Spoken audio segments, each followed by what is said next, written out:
Hi hello friends, welcome to my channel speed Tollywood. అందరికంటే వేగంగా మీ ముందుకు ఈ రోజు మన ఇండియా ట్రైలర్ రితిక్ రోషన్ గారు ఫైటర్ మూవీ ట్రైలర్ అయితే వచ్చేసింది భయ్య. లెంత్ అయితే చాలా ఎక్కువ ఉంది, 3 నిమిషాల పాటు.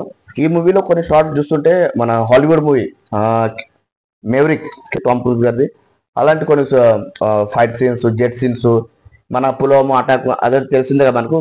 దానికి ఆపోజిట్ గానంటే వాళ్ళు మనం చేశారు కాబట్టి మనం వాళ్ళపైన పగ తీర్చుకోవాలని ఇలాంటిది ఒక కాన్సెప్ట్ ఈ మూవీ తీశారు.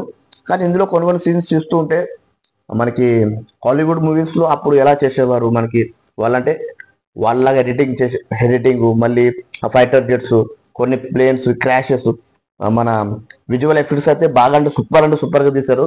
విజువల్ ఎఫెక్ట్స్ నాకంటే చాలా బాగా నచ్చింది. కానీ వాళ్ళకి తీసడానికి పోతారు, కానీ కొన్నిసార్లు మనం అక్కడక్కడ కొద్దిగా మిస్టేక్స్ అయితే కొన్ని ఉన్నాయి. అందులో ముందుకు వెళ్ళి చూద్దాం. ముందుకైతే మనోళ్ళది కొద్దిగా లవ్ స్టోరీ పాటలు. ఈ మూవీలో విశాల్ శేఖర్ గారు అంటే మంచి మ్యూజిక్ ఇచ్చారు. షేర్ కుల్గాయే మరియు ఇంకోటి ఇష్క్ జైసాని, ఈ 2 పాటలు సూపర్ డూపర్ గిట్టు ముందుగా సాగిపోతున్నాయి. ఇందులో అనిల్ కపూర్ గారు, దీపికా పదుకోన్, మిగతా క్యారెక్టర్స్ అంటే ఒక ఫైటింగ్ అంటే జమ్మూ కాశ్మీర్లో ఫైటింగ్ జరుగుతుంటది. అక్కడ మన పాకిస్తాన్ నుంచి అంటే పిఓకే పాకిస్తాన్ ఆక్యుపైడ్ కాశ్మీర్, అక్కడ నుంచి మనకు కొన్ని ఏరియాస్ నుంచి మన ఇండియాలో వచ్చేసి బాంబ్ బ్లాస్ట్ అవుతుంది. అక్కడ మన 40 సోల్జర్స్ చనిపోతారు. 40 సోల్జర్స్ చనిపోయిన తర్వాత మనం వెళ్ళి అటాక్ చేయడం.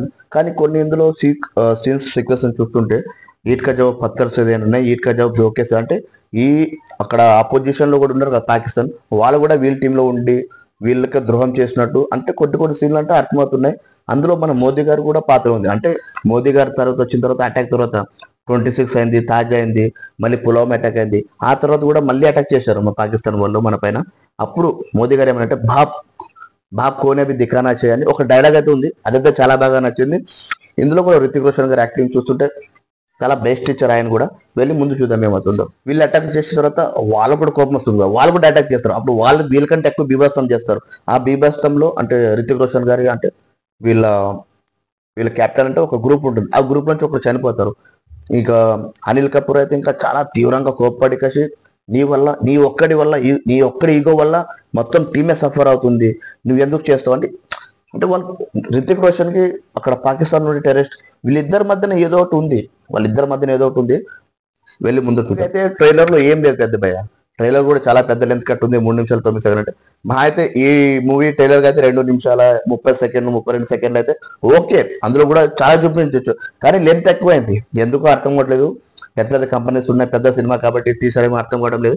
కానీ మూవీలో ఒకే చిన్న పాయింట్, వాళ్ళు మన పైన అటాక్, మనం వాళ్ళ పైన అటాక్. ఈ అటాక్ వల్లే మొత్తం మూవీ ఉంటుంది. మిగతా స్టోరీ కొత్తగా ఏమి ఉండదు. కొద్దిగా అక్కడక్కడ ఎమోషన్ సీన్స్ ఉంటాయి, మధ్యలో పాటలు ఉంటాయి. విలన్ కి రితిక్ రోషన్ సినిమా ఈ 3 తప్ప ఇందులో ఏమి ఉండవు. కానీ ఈ మూవీ అయితే హాలీవుడ్ రేంజ్ ఒక లెవెల్ అయితే తీసారు భయ. విజువల్ ఎఫెక్ట్స్ సూపర్, ఆ ఫైటర్ జెట్ సీన్లు, కొన్ని డైలాగ్స్, అక్కడక్కడ ఫైటింగ్ సీన్స్. అంటే మన ఇండియాలోనే బాలీవుడ్ అంటే ఆ టాప్ లోనే ఈ మూవీ కూడా అంటే చాలా మంచి తీసారన్నమాట. గ్రాఫిక్స్ కానీ, పదం కానీ, డైలాగ్స్ ఇవన్నీ కూడా అంటే చాలా బాగా నచ్చింది. ఓవరాల్ గా ఇది ఈ ట్రైలర్ రివ్యూ. నాకైతే బాగా నచ్చింది. మీకు ఎలా అనిపించిందో కమెంట్ ద్వారా చెప్పండి. ఇలాంటి వీడియోస్ కోసం చూస్తూనే ఉండండి speed Tollywood. Thank you, signing out.